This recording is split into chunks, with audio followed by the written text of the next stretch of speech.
Sports Plus is sponsored by Compliant Solutions, simplified compliance for empowered businesses.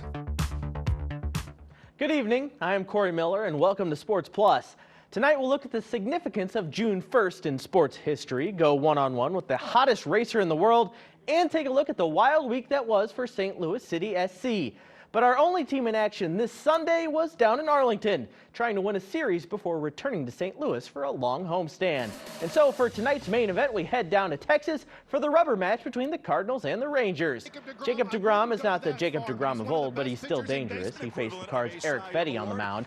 Don't blink or you'll miss the Cardinals' offensive highlight of the day. Wilson Contreras drives in Lars Nootbaar, Cards up 1-0 in the first inning. From there, it was all Rangers. Josh Smith going to come up and double down the line. That scored 2, put the Rangers on top in the second inning. I bet some local folks like this hit in the 8th, though. CBC product Jake Berger, he doubles to left as well. Rangers led 4-1 at that point. And this thing got a bit ugly. Smith corks one down the line. It will definitely go. That's a 2-run shot as the Rangers win 8-1. The Cardinals are off tomorrow, back home Tuesday to face the Royals. This 5 on Your Side St. Louis City SC coverage is sponsored by Together Credit Union. It's floated forward again. Joao Klaus. Joao Klaus will get there and he scores! Exactly what St. Louis City was looking for. It has been a whirlwind week for City SC. Fire another coach on Tuesday and then break a 2.5-month MLS winless streak on Saturday. Here's a look at a notable few days over at Energizer Park. The Olaf Melberg era in St. Louis was over before it even really began. Just 3 months into the season, 15 MLS games, and a 2-8-5 record. For reference, the last St. Louis Cardinals manager I could find, who was fired 3 months or fewer into his first year at the helm, was a guy named Harry Diddlebach in 1896. He was canned after just 17 games after being found drunk and bloody in St. Louis at 3 a.m. So, what happened here? You try to make the best decision based on what you're able to see from a head coach, and that doesn't always transport identically from one environment to the rest. The difference in style appeared to be the biggest disconnect between Melberg and what City expected of him. I think a lot of us are confused because if you're talking about the DNA of what St. Louis City is and was at the beginning of their inauguration years, high press, get after teams, do that. Well, Olaf Melberg and that hiring was 180 degrees different than anything they were. I felt what we were looking for was pretty much well communicated and it was aligned that we wanted to play our City style, which we always said is non-negotiable. That's the way we want to play. We want to be front foot defending, we want to be aggressive, we want to be a pressing team.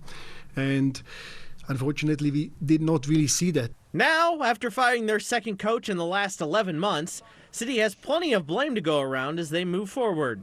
I think we also need to be clear, this is not pointing the finger at Olaf Melberg. I think there is coming a lot of more things into it. That's the players, that's the staff, that's myself as well. And we need to put our heads together to find solutions. City 2 head coach David Critchley is the next man up as, quote, caretaker manager for the club. And he is not short on enthusiasm. I love the sport. I'm so passionate. I'm so committed to the game that I could work 24 hours a day. Leuven scores! St. Louis leads! And the Critchley era is off to a good start. City won for the first time in 77 days on Saturday with a dramatic 2-1 victory over San Jose thanks to a late Edward Leuven penalty kick. In the long MLS season, the playoffs technically aren't out of reach. And with a new face at the helm, just maybe, this squad can rally itself. A belief is one word we're going to have around here, and I just had a feeling. I believed in the team. I knew they were going to, everything we talked about, we accepted nothing today but 3 points as a team.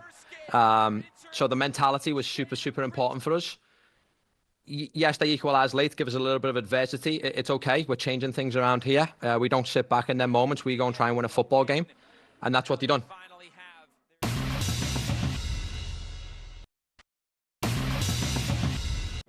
IndyCar was on the streets of Detroit today, and Kyle Kirkwood was the victor, his second win of the season. They're off for a weekend, and then the next stop on the calendar is right here at Worldwide Technology Raceway for the Bommarito 500. This Sports Plus conversation is sponsored by your Quality Ford dealers. Ford F-Series, America's best-selling trucks for 47 years. Alex Palou will be here in 2 weeks. The Indy 500 winner is off to an all-time great start on the IndyCar circuit. They've now run 7 races. He's won 5 of them.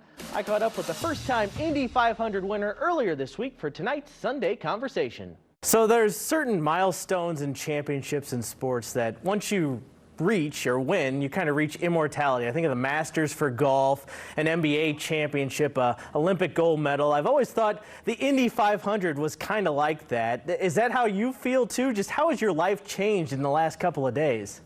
Oh, absolutely. I would say you did a great description of how it feels like to win the Indy 500. But yeah, honestly, it's been an amazing couple of days since we won on Sunday. Yeah, just the excitement, seeing the people so happy and all the fans. Like we had over 350,000 fans, over 7 million people watching on TV. So it was awesome. It was a lot of fun. There's so many traditions and spectacle associated with the Indy 500. I'm curious, over the last couple days, what maybe moments come flooding back to you the most? Is it running down after you win, running down the track on your feet there? Is it kissing the bricks, the milk, celebrating with the family? What's come to your mind the most over the last few days? There's a lot of stuff. For sure, one of the highlights was running towards my team. That was not planned at all. Like the plan was to meet at the middle of the track, but it was very far from when they were.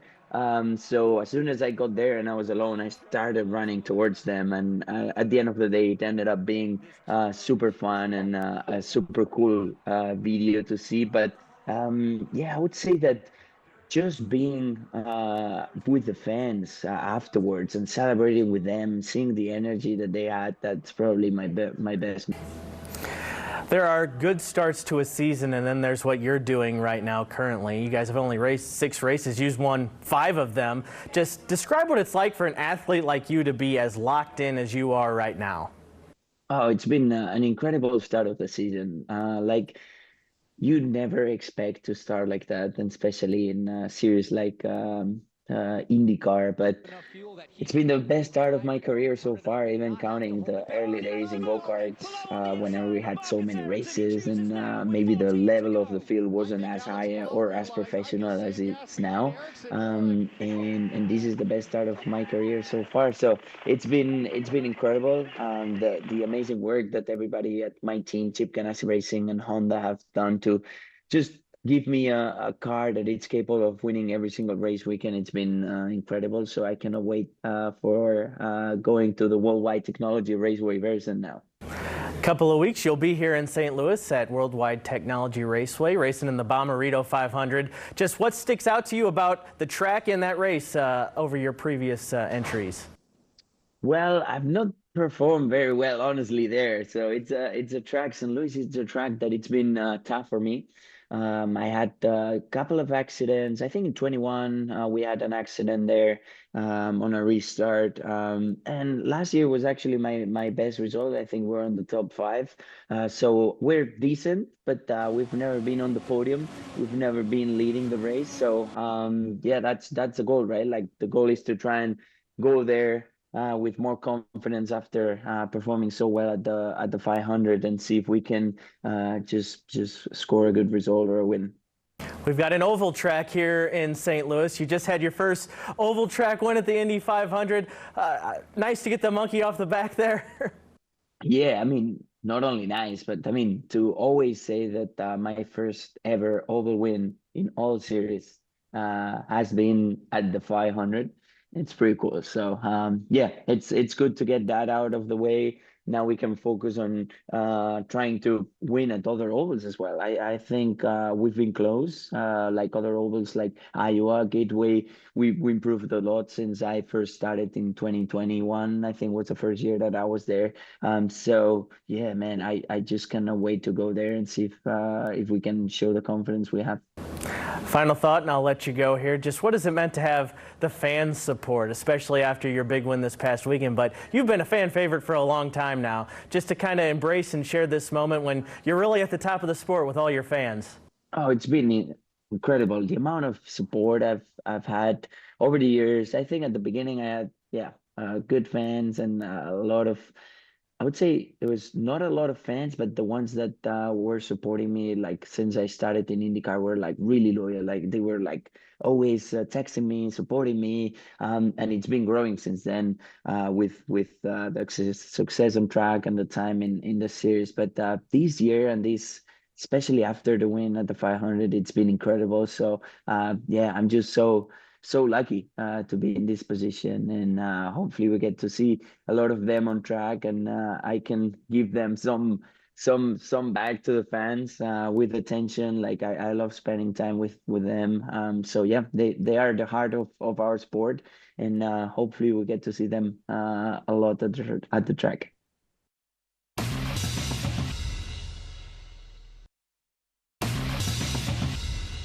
Let's do some golf. The Memorial Championship from Jack's Place. And stop me if you've heard this one before. Scotty Scheffler won again.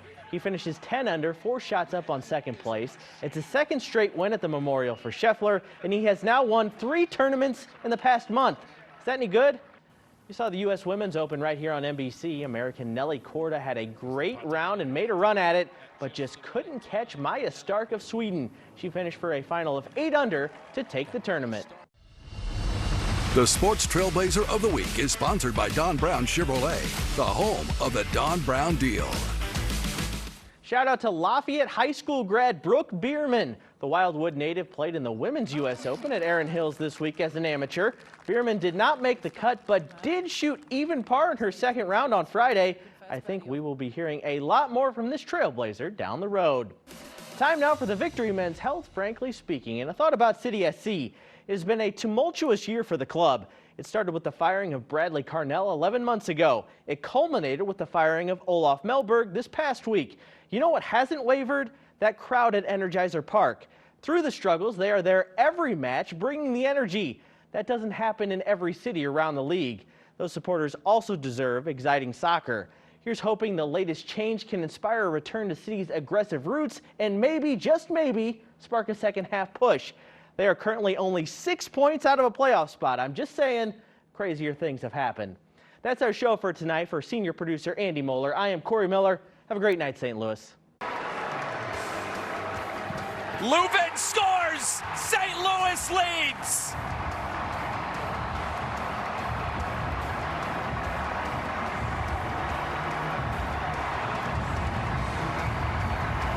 What a moment for that man. What a moment for this club. Conceding a goal late on. Mentality drops. Hope looks like it's lost. And then Simon Betcher wins the penalty. And Edward Leuven, who's dealt with so much adversity, has the confidence and the quality to step up and deliver. It's at a good time as this is floated forward again. Joao Klaus. Joao Klaus will get there and he scores! Continue with us on 5+. Download on your TV and watch for free.